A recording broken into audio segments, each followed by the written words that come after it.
What's up, guys? Welcome to another music theory lesson. Today we're going to talk all about the circle of fifths.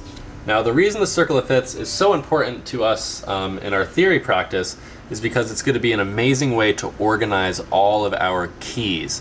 Now, we have flat keys and we have sharp keys.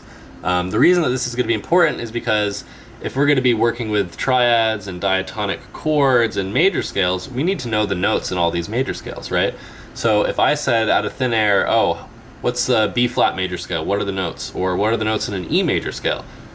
You can kind of be random if you can use the whole step, half step, whole step, half step formula, but sometimes it's a lot easier to just know the key signature right off the tip of your head. So for example, I know the key of D has two sharps in it, so when I write my D major scale, it'll be D, E, F sharp, G, A, B, C sharp, and D. I know that right off the top of my head because I know the key of D has two sharps and I know what those two sharps are. So today we're going to talk about key signatures and the order of sharps and the order of flats so that we'll be able to dictate, okay, the key of A, we're going to learn has three sharps. What are those three sharps? Well, we're going to learn the order of sharps and it's going to be able to tell us what those sharps are. Therefore learning all of our key signatures. So how did we get here? Well, simply I just moved a fifth up over and over and over from each note. So for example, from C to G is a fifth, C, D, E, F, G. You can actually think of a fifth as just 7 half steps or 7 semitones, right? So between C and G on the keyboard, if we look real fast, right, we have here C, 1, 2, 3, 4, 5, 6, 7 notes up gives us C to G, which is our perfect fifth. Now, I'm going to continue to do that all the way around the circle. G to D is a fifth, D to A is a fifth, A to E, etc., etc. Now, you'll notice on this side, there's some flat keys, right? Okay, so we're going to take note of that. So the left side is going to be our flat side, and the right side is going to be our sharp side. Even though there are no sharps, it doesn't say G sharp or D sharp. These key signatures on this side are going to contain sharps. Key signatures on this side are going to contain flats. So I'm going to go, just to make a note of that, sharps go this way, and our flats go that way. Now, one more thing to note here, we have G flat and F sharp, and we have D flat and C sharp. So these here are what you call enharmonic equivalents. Now the word enharmonic equivalent simply means it's the same harmonic note, it's just a different way of expressing it. So for example, if I tell you to pick up your guitar and play the note C sharp, you're going to play a D flat at the same time, right? So again, on the piano, here's C, right? Here's C sharp, here's D flat. D flat, C sharp, same exact note. So really, it's kind of funny to me, honestly, that you have G flat and F sharp. It usually comes down to personal choice. Do you want to write this song and think of it in G flat, or do you want to think of this in F sharp? Personally, I like sharp keys better, so I'm more lenient towards that. But anyways, now here's the fun part. For dictating our key signatures, how many sharps are in the key of G? How many sharps are in the key of D? How many flats in the key of E flat? Right? This would all be really good information to know. But with the circle of fifths, it's going to organize everything super, super smoothly for us. So all we have to really do is we go like this. Okay, key of G has 1 sharp. Key of D has 2 sharps. Key of A has 3 sharps. See where I'm going here? E has 4. B has 5. So I just want you to pause here for a second. So the reason that we're going in the order of fifths here is because our key signatures are gradually gaining 1 sharp, right?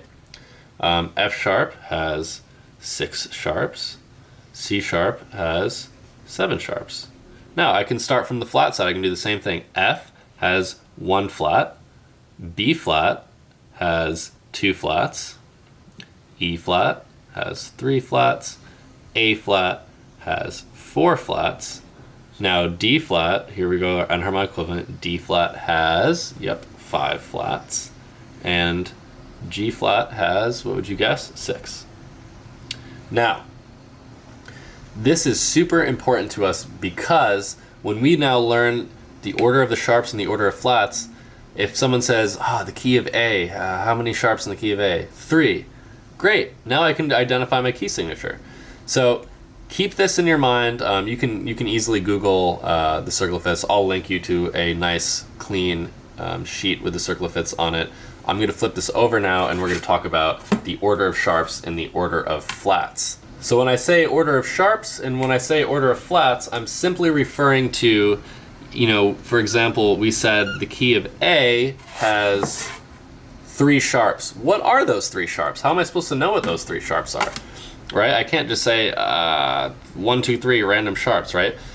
So the order of sharps, and I'll give you a nice funny little way to remember this, is going to go F, C, G, D, A, E, B. Now the way I remember this is really funny. I remember it as Father Charles goes down and ends battle. So here we go. F, C, G, D, A, E, B. Father Charles goes down and ends battle. Now, when you're writing key signatures, another important thing here, when you're writing key signatures for sharps, you're going to want to put the sharp over the note on the staff. So if I were to rewrite this one more time just for fun, I'm going to say, okay, say we're in the key of A. We said the key of A has 3 sharps, right? So key of A has 3 sharps, and we know it's going to be Father Charles goes. So I'm going to find my F right here, put the sharp on that, Father, C, here's my C, Charles, and then G, goes. There's my key signature for the key of A. Let's try one more key signature. Let's flip back to our circle of fifths, and let's do the key of E. 4 sharps in the key of E. Check this out. Now we're going to draw the key of E. I know it has 4 sharps, which means Father Charles goes down. So Father Charles, C, G, goes, D, down. So here's our key of E. Now, fun part is we're going to do the same thing with our flat keys. So if we look at our flats, we're going to have B, E, A, D, G, C, F. There's 2 ways to remember the order of flats. I remember it these 2 ways. So the way I remember my order of flats is battle ends and down goes Charles's father. So if we check this against our flat key signatures here, we have it right here. Battle, B, E ends, A, and, D, down, G, goes, Charles, C, father, F. So another funny way to remember this too, if you would like to, as an alternative, I remember it as the word B-E-A-D, B-E-A-D, so bead, right? And then G-C-F I remembered as greatest common factor. So again, we have the word bead and then greatest common factor. So let's just try as an exercise, let's now try a flat key. Let's do the key of E flat. 3 flats on the circle of fifths. Let's circle back here and let's draw our key of E flat. So we know E flat has 3 flats, right? So I'm going to say battle, ends, and. There's my first 3. So I'm going to go find my staff, my B here. First flat goes on B. E is the next one. And then A is the next one. Okay? So there's my key of E flat. Now let's do one more. Let's do A flat. 4 flats in the key of A flat. So now I'm going to go battle, ends, and down. So now I go battle, ends, and down. Boom, there's my key of A flat. So I wanted to show you guys 2 more fun things about keys.